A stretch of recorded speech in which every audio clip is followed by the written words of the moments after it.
Welcome into the Thunder basketball universe. Today's pod is all about Isaiah Joe. And right off the jump, we will get into his stat of the season. We'll get into the thing that made us look. We'll get into the quote that you can say that again. And then we'll get into the bless your timeline. But before we get into all of that, this was like a 1B for me for Made You Look. The biggest storyline, one of the biggest ones, very random, that I followed throughout the season. And Nick, you've been everywhere that I've been with this team. Yeah. So you probably can attest to this. At the start of the season, Isaiah Joe, his nickname was Zay. Right. Very straightforward. Yeah. You remember this. Everyone said this. It's like common knowledge. By the end of the season, the nickname was Joe. And it kind of came out of nowhere for me because I was like, Joe. I've never heard. It's like an Apple product. Yeah. Now with the latest 5G, Joe. Yeah. So it caught me off guard. And then I started thinking, okay, what could have possibly led to this transformation? Right. And I remembered, okay, at the start of the season, we had Isaiah Joe, Zay. Yeah. We had Shai Gilgeous-Alexander, who is Shai. And we also had Tre Mann, which was Trey. Right. And so I'm thinking about Coach Dagnall, and I'm thinking about him, calling out to the bench in a raucous 18,000 person arena, turning around and yelling, Zay, Shai, Trey. And all three of them having to decipher what he meant. Was it me? Was it you? Was talking about you? Yeah. And I think there was a game where that happened, where I think he was calling for Zay. You're right. Yes. And Shai ran up, and he had to and Mark had to send him back to the bench. And be like, no, I meant Zay. Yeah. And anytime that happens, it's always like, what happened there? Shai came to check in, and you sent him away. He wanted to come in, and you sent him away. It's like this big thing in the NBA, and it was like, no, he just heard me wrong. He heard Shai, and I meant Zay. Yeah. And so I think Mark had to do a little bit of a 180 and be like, what is the most distinct nickname that I can give Isaiah Joe? So we went to 2 syllables, and Joe sounds like nobody else on this team. You got J-Dub, you got J-Will, Joe, Lou Dort. I mean, it was a pretty distinct name. But that was like a very random storyline of this season that completely caught my attention. Great stuff. Great way to catch that and actually trace the tea leaves. That's back the in-depth reporting you get on the Thunder Yeah. Basketball Universe podcast. But he's become a fixture within the team, within the locker room, and good old Zay or Joe, whatever you want to call him. You can call him a knockdown shooter. That's right. Yeah. That's right. Got the ultimate green light, and honestly, a really good season for Isaiah. Obviously, a knockdown shooter, ultimate green light.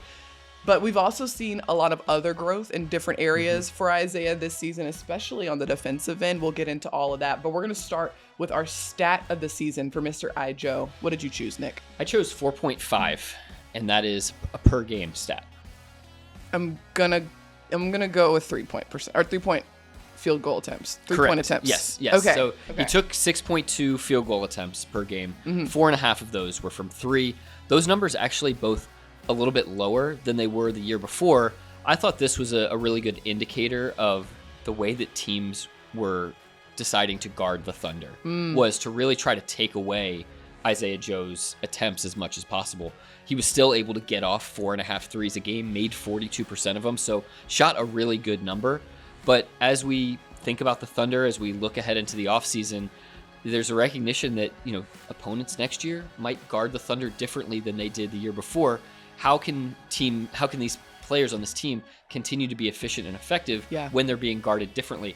The fact that Isaiah Joe was actually able to shoot a higher percentage on a lower number of 3-point attempts this year was really great. He shot 41% last year, almost 42% this year. It's one of the hardest things to do is being a known shooter in the NBA, because the scouting report on you is don't let them shoot. Right. So that is the ultimate goal of anybody that's guarding you, is to take away your 3-point shots. And the scheme defensively is to make sure there's always a very, intense closeout on you. And so really good stuff by Isaiah Joe to be able to maintain that level of efficiency and quality of looks while now the word is out that Isaiah Joe can knock down threes and knock them down at a high level. Yeah, for sure. And, of course, he's not just doing it on that end of the floor. And so to be able to give you that level of production and efficiency while being, as Mark Dagnall calls, a complete player is really big.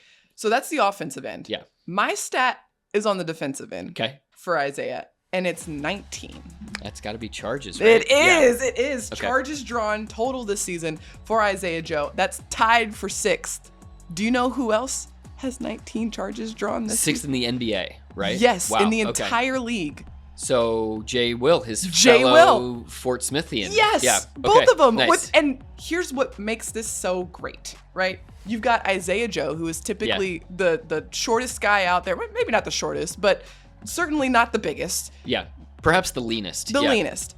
And then you've got Jay Will, who is typically one of the biggest guys out there. Both of these guys willing to sacrifice their bodies and take a charge and force a turnover by the opposing team.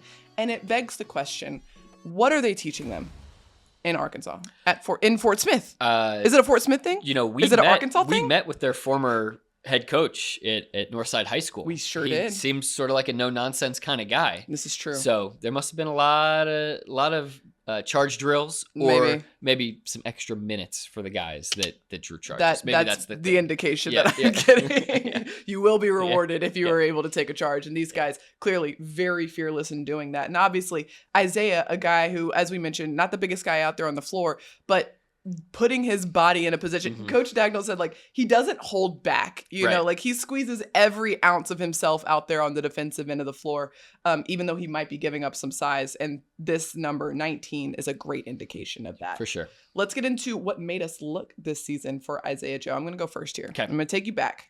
We're going to rewind the clock to November. We are in San Francisco, inside of that arena. Chase Center. That's right. That's the one. one. Also, kind of crazy week that we were there in San Francisco. Oh, that was a crazy week. The G20 summit was there. All the streets were locked down. It was this mini series that the Thunder played against the Golden State Warriors. They had that day off with practice in between, and all the kind of non-rotation guys got in a ton of extra work during that practice. It was just kind of it felt like, a TV show, like a little bubble episode. It felt like a little bubble episode of the Thunder season out there. It did. I remember that very specifically. That street's blocked off right across from the street because of the summit, and you can't go down that street. So the buses had to do a weird 180. It was a weird situation. We were kind of all just locked in the hotel a little bit. It was kind of funny. A little bit. But in the midst of all of that, Isaiah Joe goes crazy from the 3-point line. This man goes a perfect 7 for 7 from three against the Warriors. Had 23 points in this game. And that caught my eye, but also that's Isaiah, right? Yeah. If anyone could do it, Isaiah can do it. And post game, I'll never forget this. Somebody asked, "Is that the best shooting night you've ever had?" And he's like, "I've been shooting my whole life." Yeah.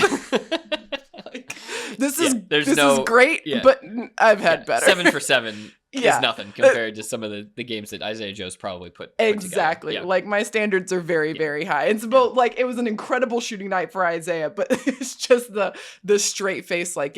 This is kind of what I've been about. That was one of the moments where you just recognize that this Thunder team was potentially going to be really special. You go on the road against a team like the Warriors, who, obviously have such a storied history, and the Thunder is the second youngest team in the league. And they went in there and won 2 games, one really dramatic one, and then this one that Isaiah was just outstanding in. Yeah. And for the Thunder to be able to do that, to be able to go in there and have role players step up in that way was really massive. And I think a nice little feather in Isaiah Joe's cap to kind of do what we were talking about earlier, which is force teams to really reckon with him. Yeah, and just the way he was able to get his looks, the way he was kind of seamlessly integrating. Yeah. He wasn't forcing anything. He wasn't just out there jacking up shots that he thought might look good. No, it was all within the flow of the offense. So really great stuff from Isaiah. What made you look this season? Mine was also an early season moment. Who's been on a real scorcher of late.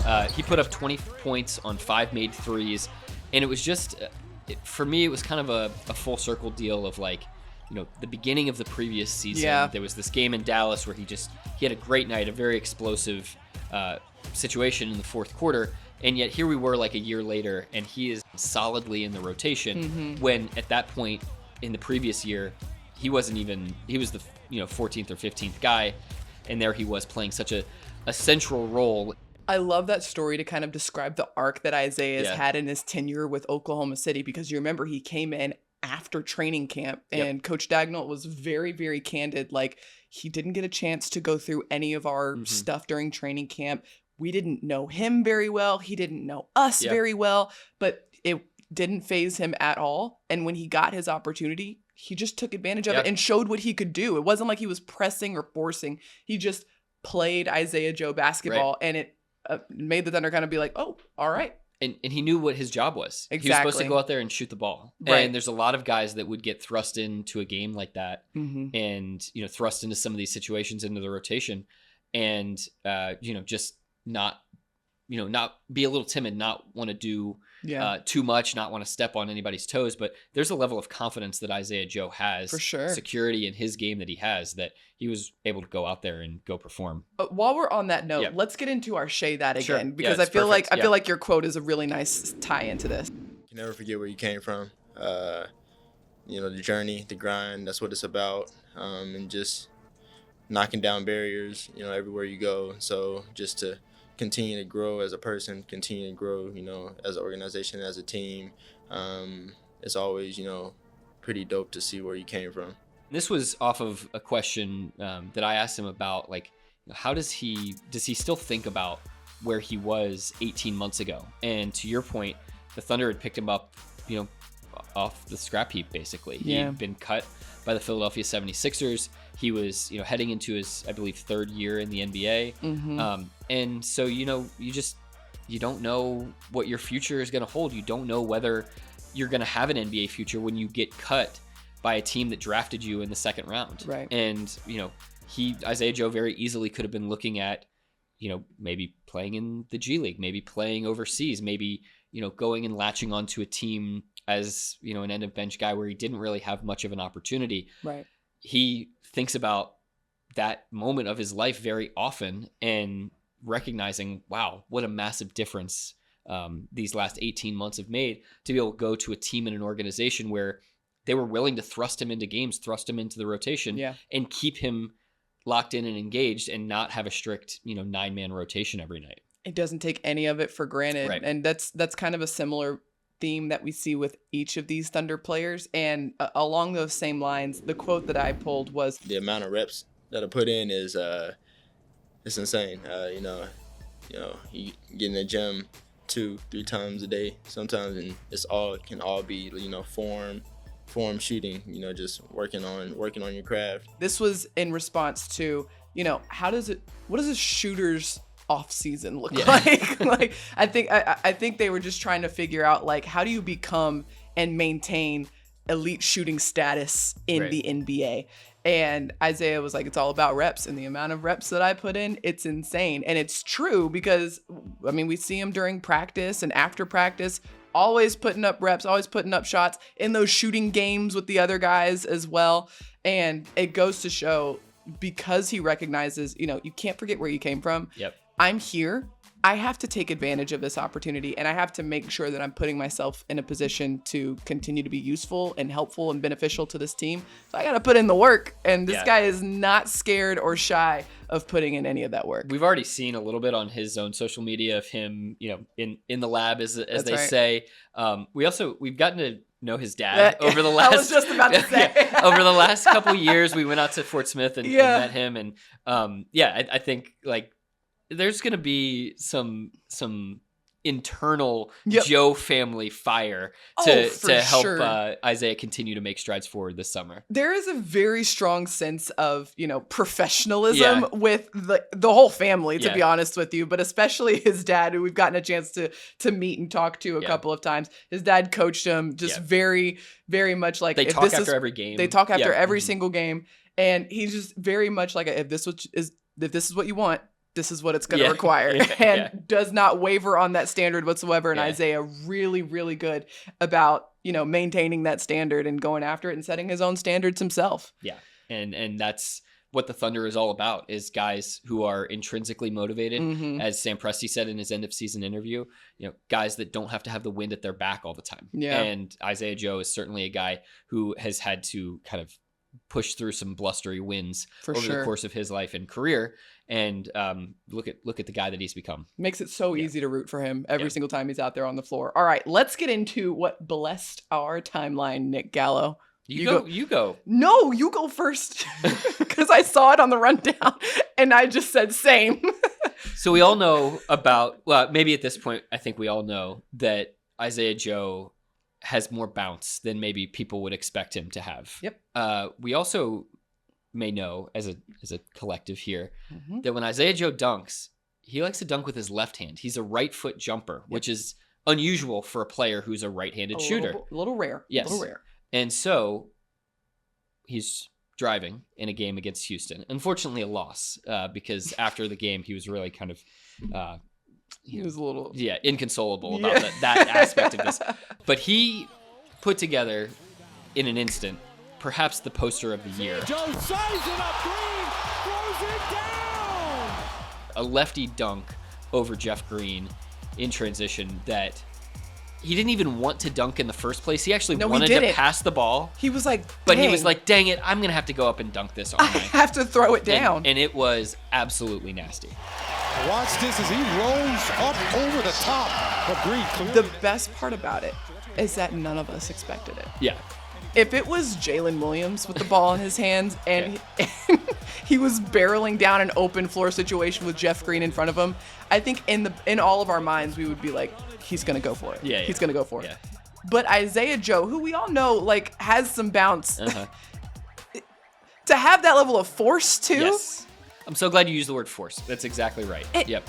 That dunk lives rent-free in my brain even still today. Yeah. And this dunk happened earlier, I don't even remember when it happened, but it was months and months ago. And I just remember thinking to myself, oh my goodness. And the whole bench shared all of our same expressions. I was at a loss for words. I'm so glad you used the word force because it goes into this concept of getting your athleticism into the game. And for young players, that is such a hard thing to do. And it's not necessarily because, there's like, I think a lot of fans will look at, players who are young and who are going up and not dunking or shooting layups or whatever. And it's like, oh, they're not playing with toughness or they're not, taking it up strong enough or they're whatever. And it's more like as a young player, you're thinking more than you're reacting and being able to utilize your athleticism in that moment. But it's the players who have really, crafted their games, worked on the things that they need to work on to be primed and poised for those moments. Over the course of time, guys are able to actually inject their athleticism into the game in a reactive way, the way that Isaiah was when he's thinking, hey, I'm going to dump off this pass in this 2-on-1 fast break. When that moment clicked in where he realized, oh, that's taken away, I've got to go up and play with force. He was able to do that as opposed to reacting in, maybe a more tentative way that would result in a layup that could have gotten blocked or missed. That's the difference between young players who have kind of developed that ability to inject their athleticism into the game and those that haven't. And for Isaiah, really awesome moment for him to do that. And that dunk is a very nice culmination, I think, of Isaiah Joe and his growth and development in a Thunder uniform.